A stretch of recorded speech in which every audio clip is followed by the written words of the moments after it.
Wamo European World Cup qualification playoff no matches ni bi anso to dwadenden na anya sam koto e de ahon komani bi e de eda na ene matches a ye we no ene nwumene no pepepe na Turkey wamo ni Romania ebo yebenya Czech Republic wamo any Ireland and edi say any Denmark any North Macedonia ebo yebenya ni Italy wamo so any Northern Ireland anatese ebo na yenya Poland wamo ni Albania ebo Kosovo enso any Slovakia na ebo mepato yebenya Ukraine woman anso any Sweden na ebo na fe Wales woman Bosnia and Herzegovina woman game na tomato ja eno aye Europe no mpacho woman matches say and sitia uko UEFA Nations League eno so relegation battle no say na common sitia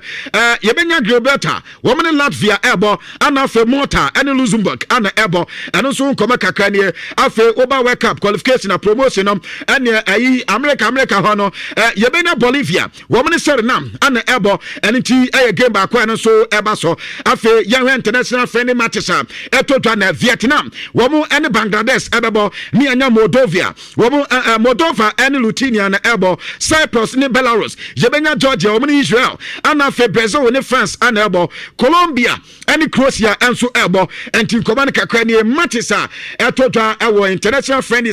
ene anope yeka kakra edi ama wachicha wodo so na maminko Brazil na minko din koma kakra na obeka na no da eno akra me babeka to say yes woko Brazil amanfo bebrefi say neighbor aseda na chase wo mobilize aya amanfo no multi social media ana me neighbor no nimbo ne bo wake up yes e de ko me ka to say yes Carlos Rote any painful bia omo the selection of Brazil no many hedanje na reporter men say ka say na no da national team say wo mo the France e game e so mo bo yes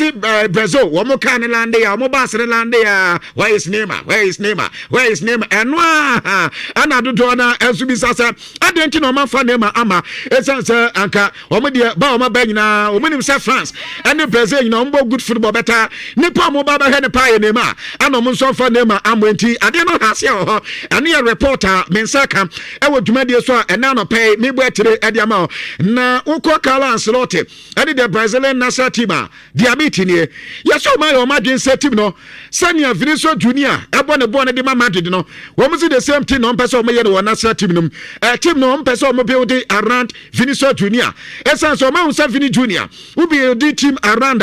na eyo no a eba sa ne bo ne ekwa anim ye kwa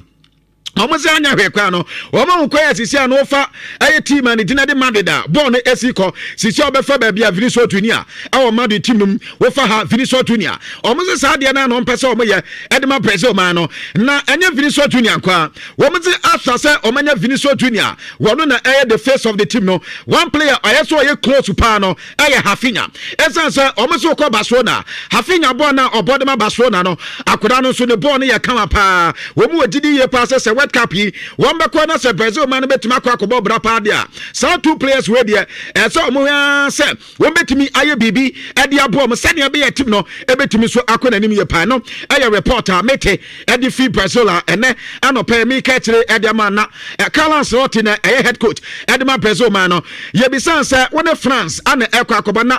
first of all adenti ana mu choose France anope si yan kam obi anta say in fact o France we be in France say France players no omini mbobo ye pa uko whole of Europe baby bia benya France player sabi enyese player bia sa akwa omo quality ni ye pa na uhebu dia obenya kura enya Mbappe e wo team num na go so Mbappe kura bese e de to ne ball ne the way sitia no in fact na ni ante se omunye opponent bi ti se France man no mani omo eba bebo eno bebo ama quality ene efficiency omo epe no team na timi aboye na so matimi enso akọ World Cup no matimi akọ ni ye esanse so ne France bo na so omo finish quality ekromo ene se kwan mfa so abo mo ball ni nyina aka bi ana omo nso etu su se won be ball man ne din edi aye France na Kylian Mbappe so yekoko bi san se Brazil man no uwo mu tim ne se pato Mbappe se yanka mo bi ante se uwo Brazil na ho mata de ne kra na stars na ebo no edoso ye eno che se eba no World Cup ene ne bobo yemommo ne ye nklofa no wo makwa anim ye pa eno nti ana che se wo munyo o man bi ti se Brazil ene o omobo players a omo so ewo wo so players yi omo ya ade pa enti so okobo World Cup na we ya biggest impact ewo mu dia Brazil man no so eka ho bi eno nti no mu tu so ye so omo ne Brazil anso akobo wose wo omo ball omo so ebo any day wo omo ne ma nyina siti anya hwekwa no wono player ne dia Vinicius Junior ni nyina esi akan wenim kwa brand no fa so esi akan ti so omo ne Brazil akobo dia eya de so omo so apepeye ata so omo ne omo so akwakosia ene ye nkom kakran so a etodwa ewo dwumade so ene ye kretere ediama na ayesa de ye ni superstars ni nkom kakra Vinicius Junior and ye bisan say yesi Brazil man ye favorite a mbetimi ade World Cup no say bo abusia favorite de amanfo bebre ho na omo Brazil man de omo de omo ni ye say omo de Brazil team no na eba omo ba bebo no mabo aboniye emom no say favorite won sansam de won person be kan wanse emom so mbo wi na say so made a World Cup no enya de say problem bia enso ewo ho na emom say favorite pa de nyame anim ni omo wa team pa de emom no ama meka san se kira omo ye favorite no e Vinicius Junior nkoma kakra wodi tudwa ewo dwumade so ena se bibia asesa players a mense kasa France man no ebe yiso omo Mark Mignon ebeda go post no won bebo Ibrahim Konate no mabo diet opmecano ententano amiemino no won bebo Malo Gusto na won mabo Tio Hernandez afenfifio all entomane enya Branton de Adner Rabiot anomo so ebo enfifio no mabo Michael Olise e manim sa ententano awe animo no won mabo Desire Dre na omabo Osman Dembele afe Kylian Mbappe Loten ebe strike e de ama France man no me pato uko Brazil won tese won etire ho go post no Beto ana beda go post no afọ mbebo Pereira no mabo Ibanez our 4 and 5 ententano amienu no won bo Douglas na fe won mabo Wesley our 2 and 3 mbato fifio won tese Andre Santos ene Carlos Enrique Casemiro won ne be captain team no ene enwumre afe uko won standing 9 na mbato ombebo 2 players ewe anim ho won bo Vinicius Junior ene Matheus Cunha na fe ententano no won mabo Gabriel Martinelli ene Rafinha enso ewe ententano enti we yankoma amete efi Brazil man no enso akatia ene anope Mika Tediama na nanu dana America abane de ba se World Cup no krampa wo mo econom wo mo de nhihye e de aba se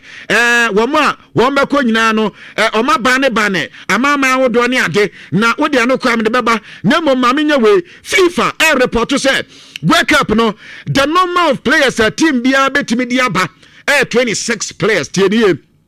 woman say 26 players and a country bia betimi edo maba emom yes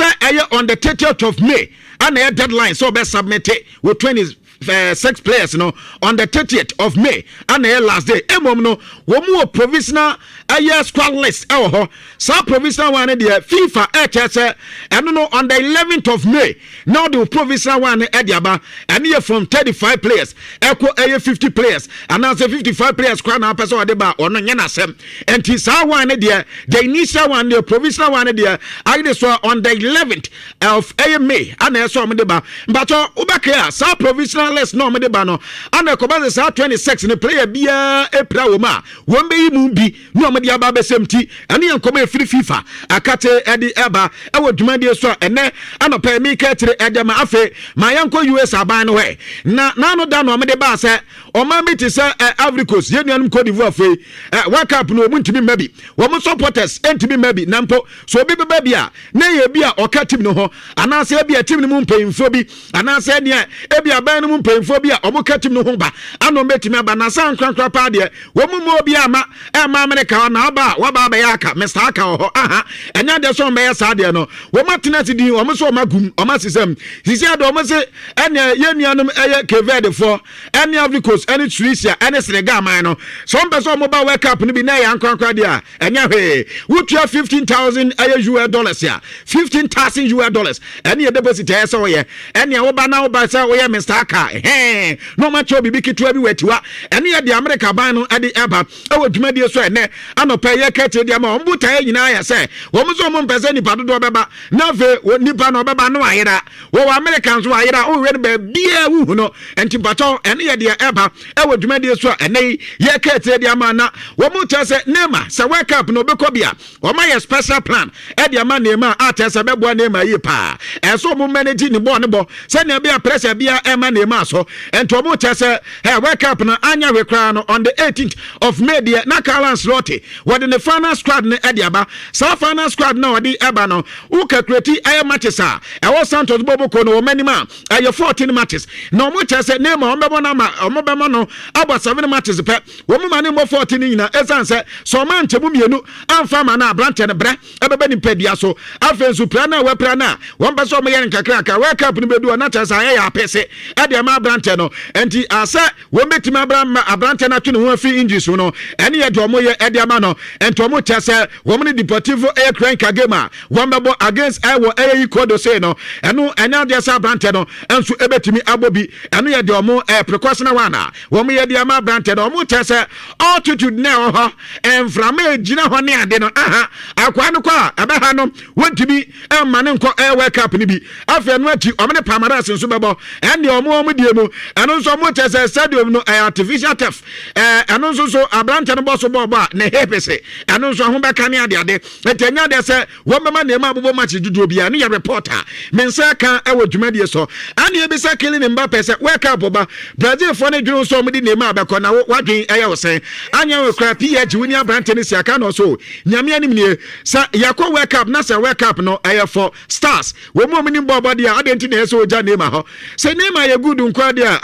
ya nya sa player no ho esanse ball no onim dia ne ma betumi ayo ne ma krampo de ohia access ana me ko eso betumi abada bi oye player of it own ata so no ankasa de opeso oye bia no wono so timi eye e park ne so enti Sophie se wake up no ye de anim tire na ekọ dia on de na dwen eye nse so mo di ne ma ekọ ne mom no wono ntimi nkonkwasa emfa Carlos Lotte ni Brazil man se tinchina wo mo fa ne ma enso enko ene ye Mbappe enko makakra odi aye kachire ediama na uko aye the court of arbitration for air sports ye twanitia FN cars na wo mo tese Senegal for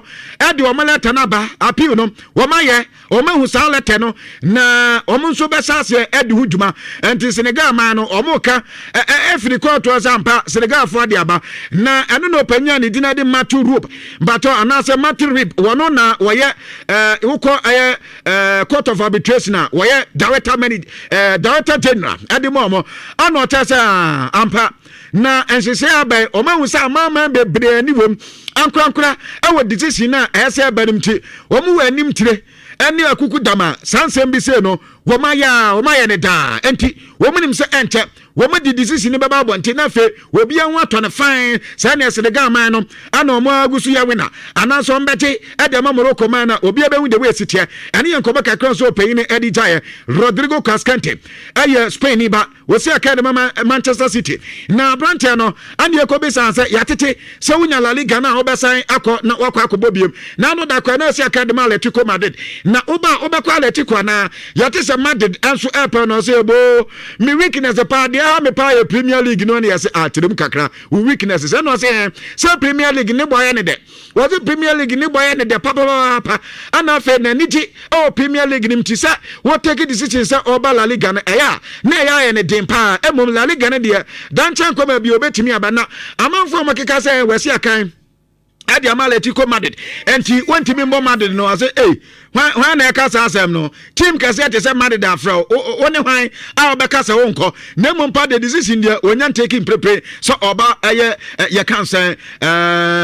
La Liga nim ene ye nkoba kakran so a Rodrigo Cascante edi twitwa ewo dwumade so ene ye katre kakra edi ama ewo enchisia wodo so mame nkoma anim owie ane ebisa se wo yase woni Vinicius Junior mon kakra wuti Vinicius Junior penani ma he no so da bi nya ne kweda na eja Ballon d'Or fo na wo mu di problem aba to wo mu entem na wo mu players ne pa de obia respect ne ho pa wono wo bu abrante ne ye pa wo give him much respect to abrante no esan so a fine player or a good player ti se senti no better na eja wo mu tutu abai ana Ballon d'Or fo decide say wono Rodrigo na enconfirm an enom ana aba ba kan bi aba ba da say woni Vinicius Junior o mu problem o se da bi enya de say woni abrante no problem bi ne reporter mensa eka ewo dwumadie so na Sporting director edi ma PH Boboko no eyo panya ni din di Luis Campos na wakasa ye pa edi nkoma kakra edi atutwa na wo mu chese uwe wo mu enchema wo mu de ekọ mpemfo se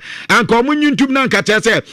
wo mu ni Liverpool game no wo mu nsisa na amanfo se wo mu ntia ne ade na nya hwe wo mu chese on the 15th of May safi that be 15th of April no ayara wo sempa edi ema Liverpool team no esanse sa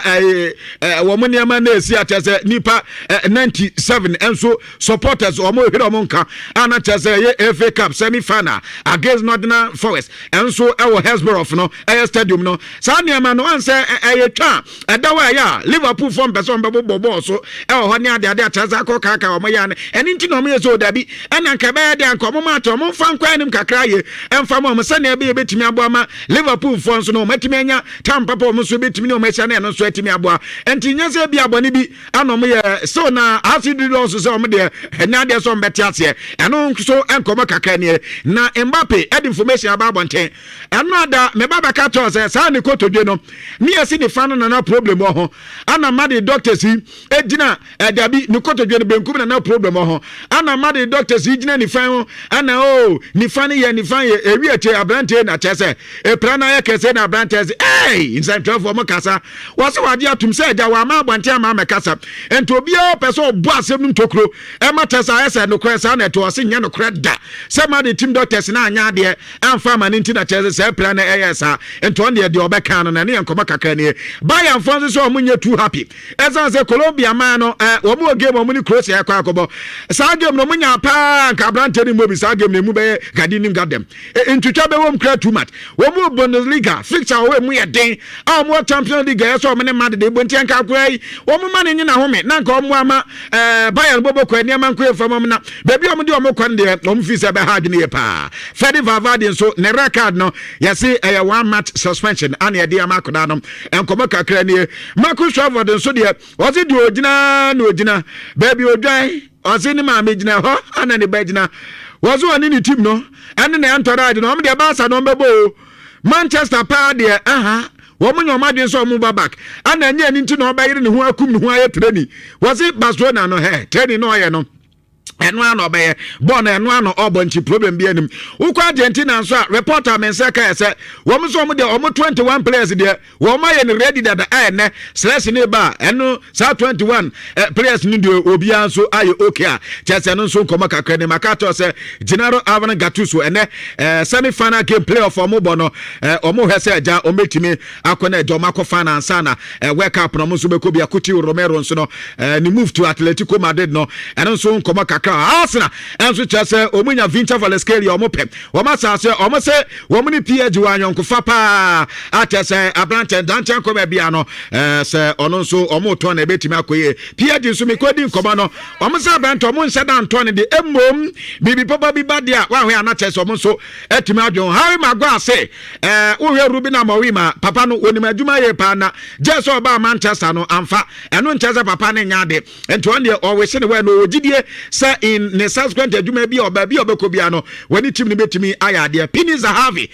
agent edi Emma Hansi Flick so yesi one Barcelona team ne besia ide so next week and I say next month obe travel na fe o makwa kodi ne contract renewal no ho enso enkomo we ni nsem kaye pi adoso de bet de se won saka ana medi amao ewo dwumadi so hwia yo number 1 na kan radio station dia Santiman ate atumu enso eni bet dia kam yesi Argentina man Lionel Messi say afide wo fi so ye 100% fit ate so betimi abo ma Argentina